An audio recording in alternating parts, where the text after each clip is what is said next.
आप देख रहे हैं लाइव एक्सप्रेस चैनल। आदाब, मैं हूं सफदर रिजवी। आप देख रहे हैं लाइव एक्सप्रेस चैनल। आपसे गुजारिश है कि इस चैनल को सब्सक्राइब करें, लाइक करें, शेयर करें और कमेंट करें। अब देखें एक अहम खबर।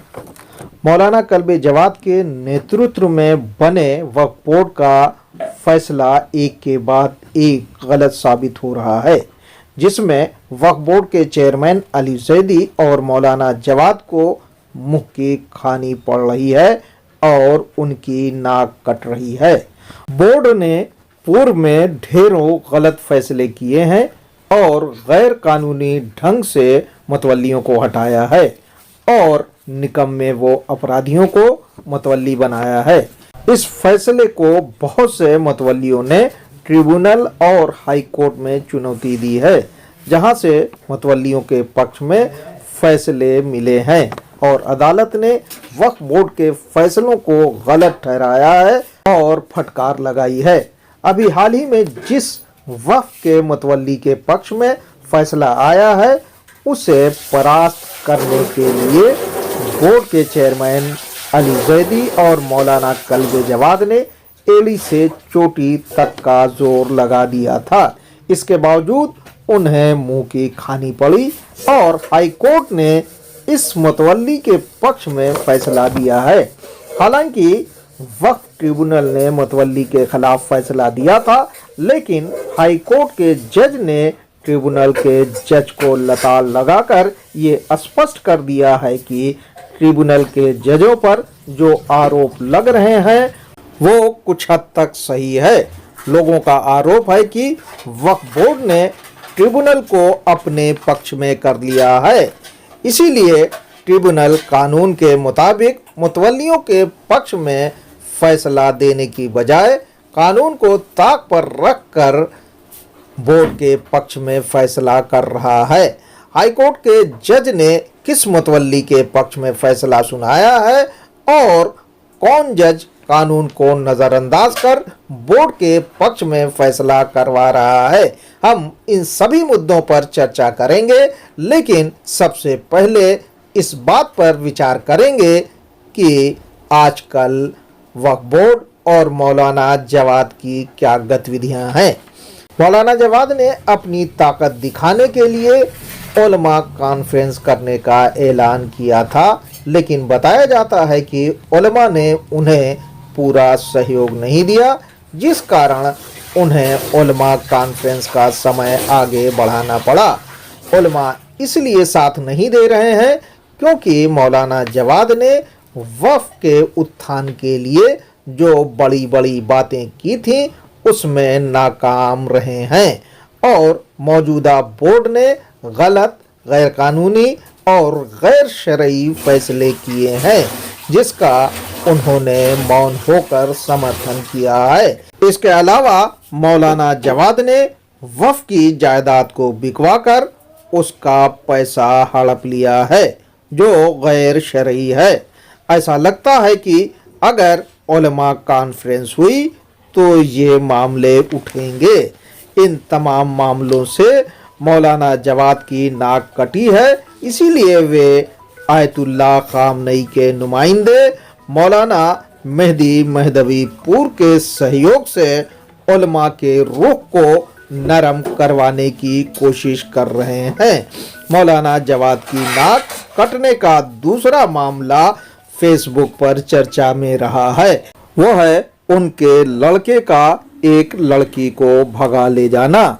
इस पर मौलाना जवाद ने अब तक कोई खंडन नहीं किया है। जहां तक बोर्ड के कामकाज का सवाल है तो ये जान लीजिए कि बोर्ड का कामकाज बिल्कुल ठप है। लोग न सिर्फ बोर्ड के चेयरमैन अली जैदी को बल्कि मौलाना जवाद को भी इस बात के लिए कोस रहे हैं क्योंकि मौजूदा समय में वक्फ संपत्तियों के साथ जबरदस्त खुर्द-बुर्द हो रही है और उन पर कब्जे करवाए जा रहे हैं। इतना ही नहीं बल्कि कमाई वाले वक्फ में मौलाना जवाद ने अपने रिश्तेदारों और करीबियों को फिट करवा दिया है, जो मनमानी कर रहे हैं, जिनके कामों से लोग सख्त नाराज हैं क्योंकि वे न सिर्फ वक्फ को नुकसान पहुंचा रहे हैं बल्कि वक्फ से होने वाली आमदनी को भी चूना लगा रहे हैं।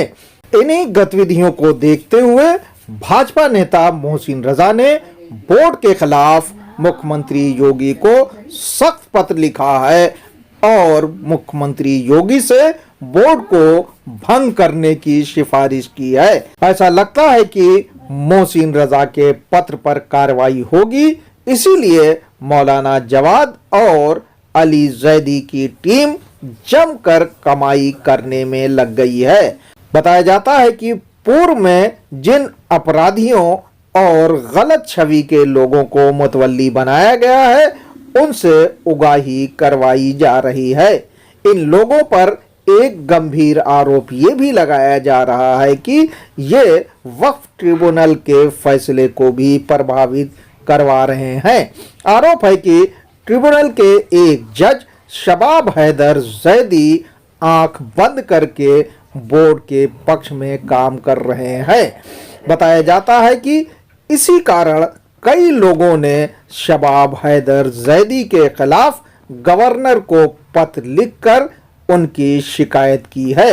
इसके अलावा कई लोगों ने ट्रिब्यूनल के फैसले को हाई कोर्ट में चुनौती भी दी है, जिसमें कहा गया है कि ट्रिब्यूनल ने तथ्यों और कानून की अनदेखी करते हुए फैसले किए हैं।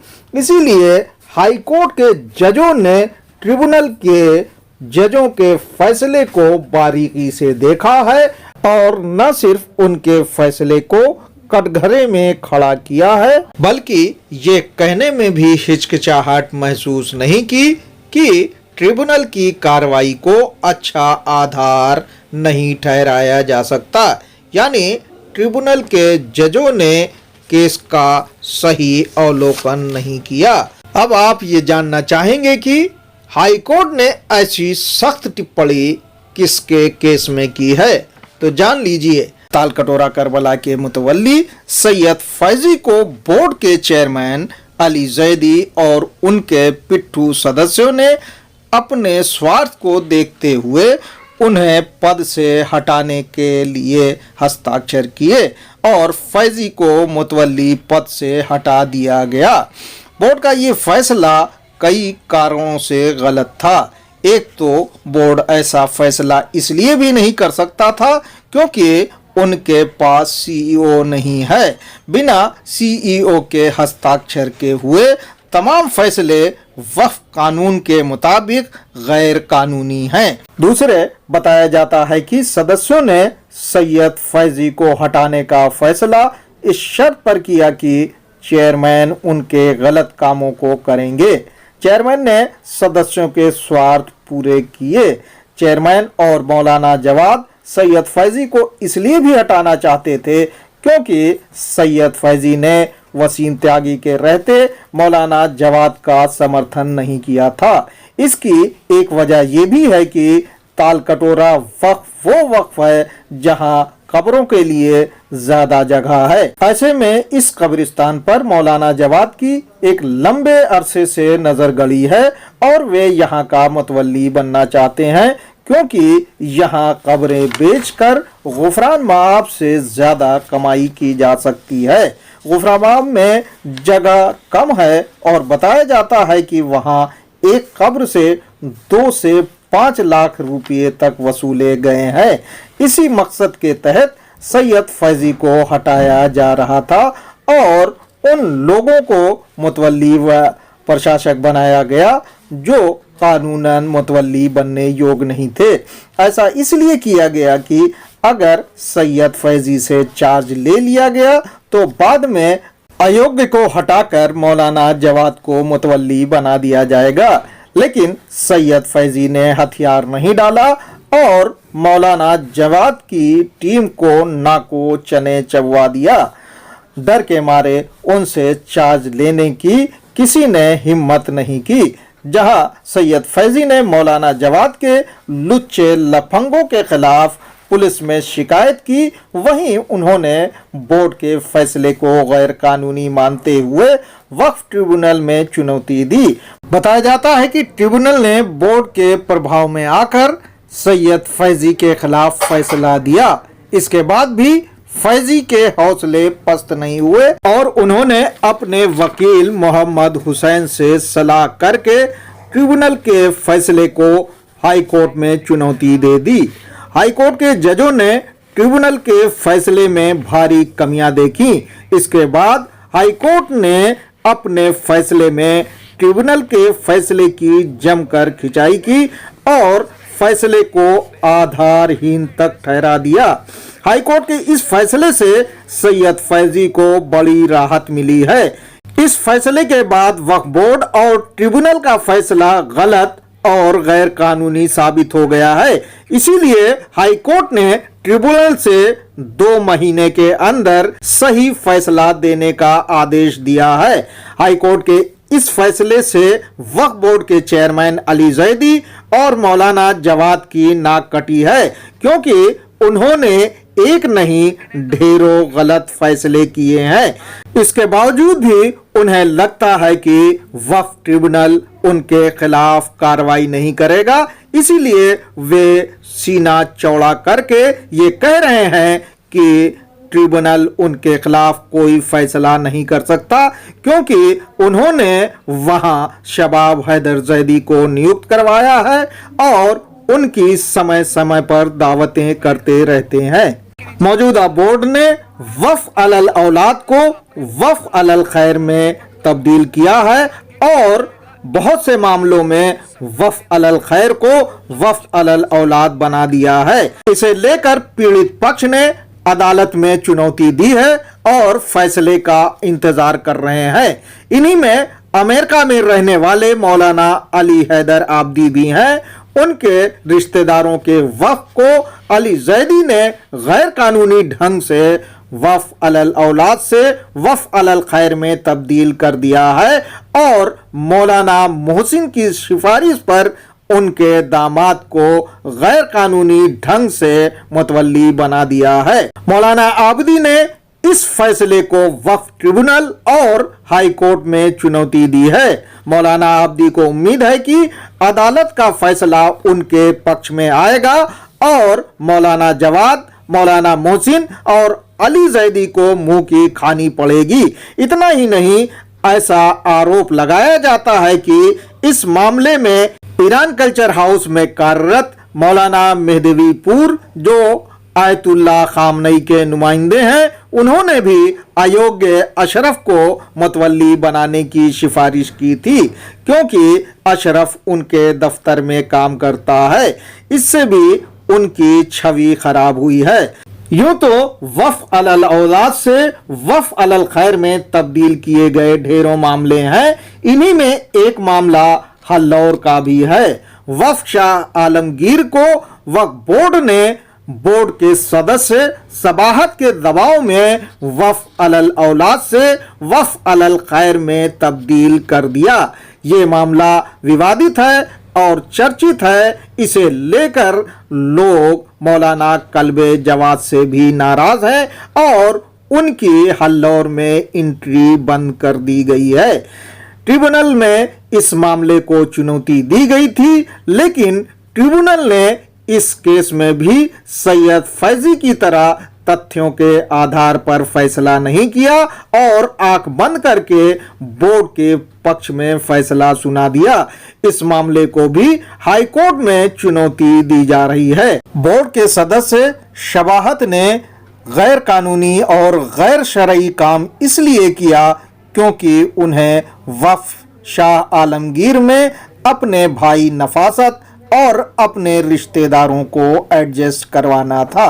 बोर्ड के एक सदस्य ने बताया कि शबाहत ने चेयरमैन से साफ साफ कह दिया था कि अगर इस वक्फ को अलल खैर में तब्दील नहीं किया गया और उनके भाई व उनके रिश्तेदार को मुतवल्ली और सदस्य नहीं बनाया गया तो वे बैठक के मिनट पर हस्ताक्षर नहीं करेंगे। इसी तरह की धमकी बोर्ड की सदस्य डॉक्टर नूरुस ने भी दी थी। इसके बाद इन सदस्यों के स्वार्थ को पूरा किया गया था। हल्लौर के लोग इस फैसले के बाद मौलाना जवाद से सख्त नाराज बताए जाते हैं और उन्होंने मौलाना जवाद को हल्लौर बुलाना बंद कर दिया है। बहरहाल पूर्व चेयरमैन वसीम त्यागी के कार्यकाल में हुए गलत फैसलों से कहीं ज्यादा गलत फैसले करने वाला मौलाना जवाद का ये बोर्ड अब मृत्यु शैया पर है और आखिरी सांसें ले रहा है। लगता है कि मौजूदा बोर्ड के पापों का घड़ा भर चुका है और अब इसे भंग करने की मांग सिर्फ वक्फ मामलों के अल्लामा जमीर नकवी ही नहीं कर रहे हैं, बल्कि भाजपा नेता मोहसिन रजा ने भी बोर्ड के खिलाफ अभियान छेड़ दिया है। वे मौजूदा बोर्ड के गलत कामों को न सिर्फ उजागर कर रहे हैं, बल्कि वे मौलाना जवाद और उनके दामाद अली जैदी को नंगा भी कर रहे हैं और मुख्यमंत्री से बोर्ड में प्रशासक नियुक्त करने और गलत कामों की जांच कराने की मांग कर रहे हैं।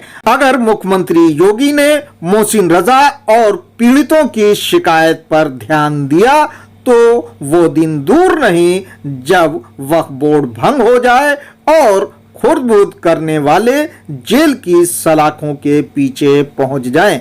आपसे गुजारिश है कि इस चैनल को सब्सक्राइब करें, लाइक करें, शेयर करें और कमेंट करें।